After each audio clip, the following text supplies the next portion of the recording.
Bismillahirrahmanirrahim, anak-anak. Hari ini kita akan belajar tema 4, subtema 2, perilaku hidup bersih di sekolah.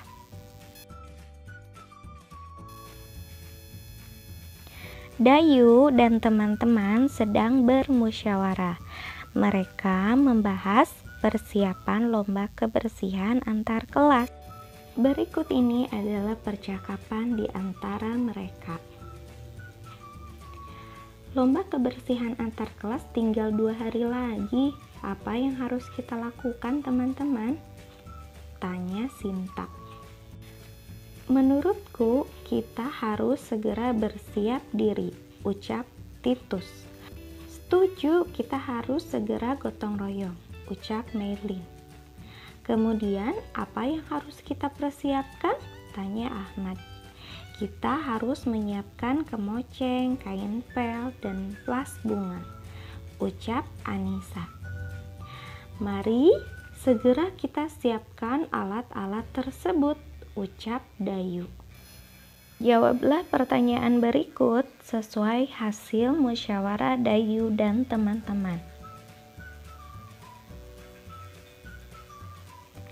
Nomor 1, kegiatan apa yang akan diikuti Dayu dan teman-teman? Jawabannya adalah kegiatan yang akan dilakukan Dayu dan teman-teman adalah lomba kebersihan antar kelas. Pertanyaan kedua, apa hasil musyawarah Dayu dan teman-teman?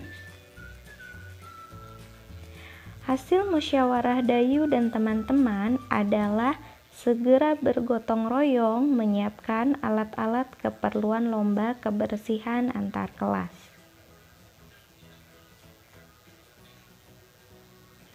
Pertanyaan ketiga, bagaimana pendapatmu terhadap hasil musyawarah mereka? Pendapatku, hasil musyawarah mereka sangat baik karena segera menyiapkan alat-alat dengan bergotong royong.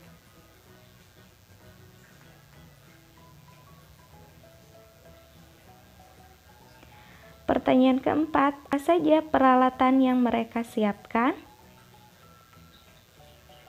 Peralatan yang perlu mereka siapkan adalah kemoceng, serbet, kain pel, dan vas bunga.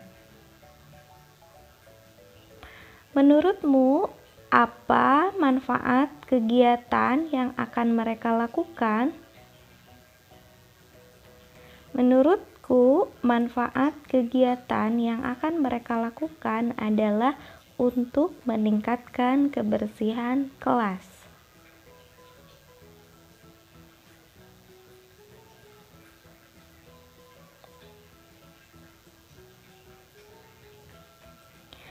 Perilaku bermusyawarah yang dilakukan oleh Dayu dan teman-temannya merupakan contoh perilaku sikap bersatu di lingkungan sekolah. Contoh sikap yang mencerminkan hidup bersatu di sekolah selain bermusyawarah ada juga.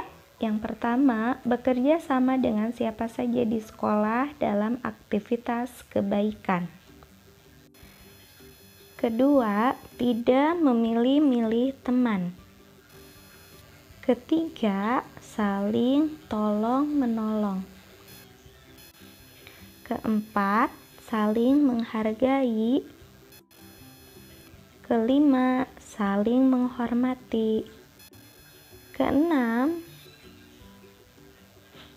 saling menyayangi. Berikut adalah contoh kegiatan di sekolah yang mencerminkan hidup bersatu. Pertama, melaksanakan piket kelas bersama. Kedua, membersihkan sekolah bersama dengan cara bergotong royong. Ketiga, menjenguk teman yang sedang sakit.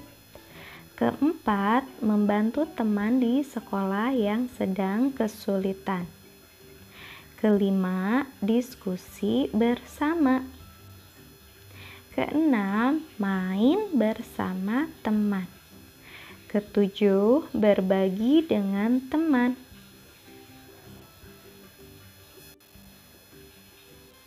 Manfaat hidup bersatu di sekolah antara lain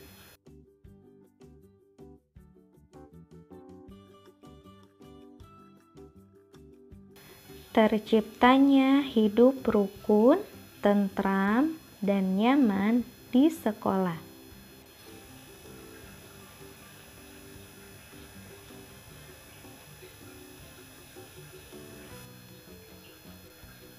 Kedua, dapat menghindari perselisihan, pertengkaran, dan perpecahan.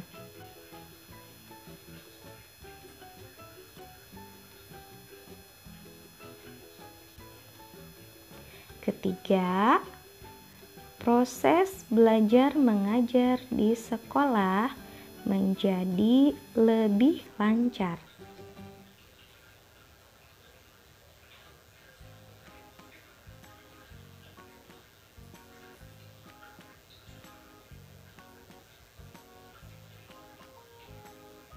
Keempat, sekolah menjadi tempat yang nyaman untuk belajar.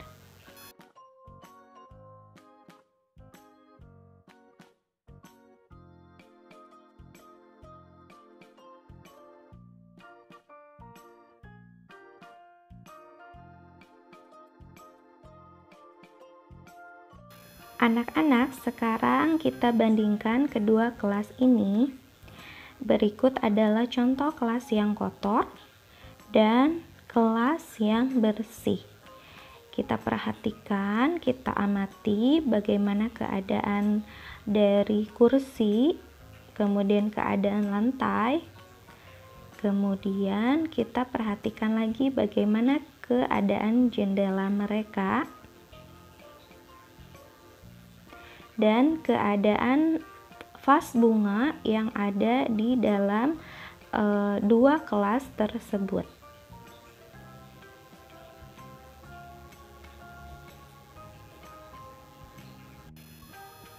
Setelah kita memperhatikan keadaan kelas, kita tulis dalam tabel seperti ini. Tabel pengamatan ya. Yang pertama, bagaimana perabotan, apakah tertata dengan rapi? Di kelas bersih, ya, tapi di kelas kotor, tidak. Kemudian, apakah lantai bebas dari sampah? Di kelas bersih, iya, tapi di kelas kotor, tidak. Kemudian, apakah jendela bebas debu? Di kelas bersih, iya, di kelas kotor, tidak. Kemudian, pertanyaan selanjutnya, apakah bunga terawat?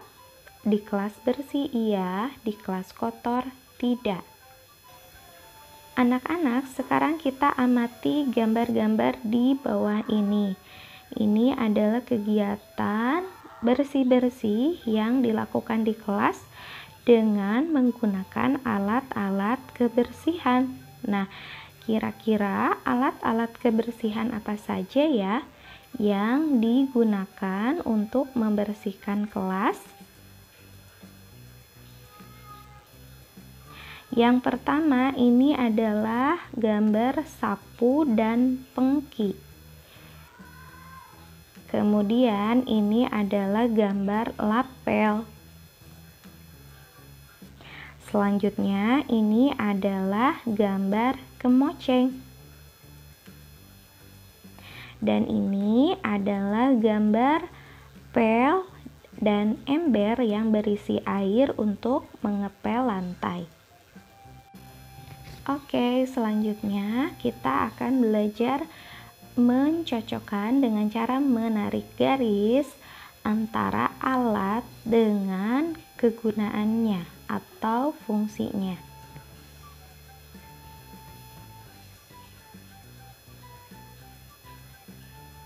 Yang pertama, kemoceng itu adalah alat pembersih debu. Kemudian kain pel adalah kain yang digunakan untuk mengeringkan lantai. Selanjutnya, vas adalah tempat. Anak-anak, hari ini kita akan belajar pola barisan dua bangun datar. Bangun datar dapat disusun membentuk pola tertentu. Perhatikan contoh pola barisan bangun datar berikut. Ini adalah gambar segitiga. Kemudian ini adalah gambar segi empat atau yang disebut dengan jejar genjang. Nah, 4 gambar berikutnya kira-kira gambar apa ya? Pola di atas membentuk pola barisan dua bangun datar. Apabila kita lanjutkan polanya adalah sebagai berikut. Segitiga, jejar genjang, kemudian segitiga lagi, jejar genjang lagi, segitiga lagi, dan kemudian yang keempat, jejar genjang lagi. Anak-anak, sekarang kita ke contoh soal ya. Lengkapilah pola barisan dua bangun datar berikut. Ini adalah gambar belah ketupat dan ini trapesium. Oke, sekarang kita tentukan gambar yang ada di dalam kotak. Nah, tadi bagaimana? Sebelum trapesium di sini gambar apa?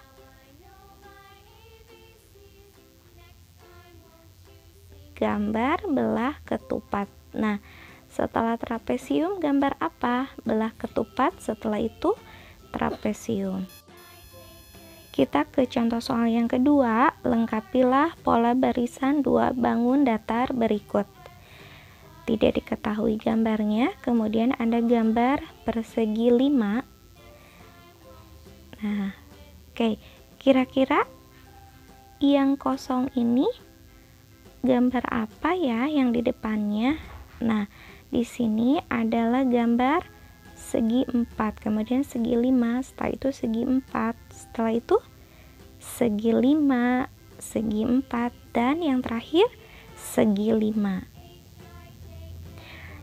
Semoga kalian sudah paham dengan pola barisan dua bangun datar ya. Selanjutnya kita belajar pola barisan tiga bangun datar. Tadi kita sudah belajar pola barisan dua bangun datar. Perhatikan contoh pola barisan bangun datar berikut. Ini adalah gambar segitiga, kemudian gambar jejar genjang, dan ini adalah gambar segi 5. Nah, setelah itu kita tentukan gambar apa ya? Nah, tadi setelah gambar segi 5 gambar apa? Nah, pola di atas membentuk pola barisan tiga bangun datar karena ada tiga bangun datar ya. Apabila kita lanjutkan polanya adalah sebagai berikut. Nah, tadi gimana? Segitiga, kemudian jejar genjang, kemudian segi 5. Nah, setelah segi 5 gambar apa ya? Segitiga lagi. Oke. Kita ke contoh soal yang pertama ya. Lengkapilah pola barisan tiga bangun datar berikut. Yang pertama gambar jejar genjang, kedua trapesium. Oke. Nah, selanjutnya gambar apa ya? Nah, selanjutnya yang menempati gambar ini adalah segi 5. Setelah segi 5 apa? Jejar genjang. Setelah jejar genjang trapesium. Nah, ini soal yang pertama. Kemudian soal yang kedua, lengkapilah pola barisan tiga bangun datar berikut. Yang gambar yang pertama di sini ada segi 4 ya. Kemudian kita lihat yang sudah ada gambarnya itu adalah gambar jejar genjang dan segitiga. Nah, kira-kira di sini gambar apa? Jejar genjang, di sini segitiga, kemudian di sini segi 4. Semoga kalian sudah paham ya dengan pola barisan tiga bangun datar. Terima kasih ya. Assalamualaikum.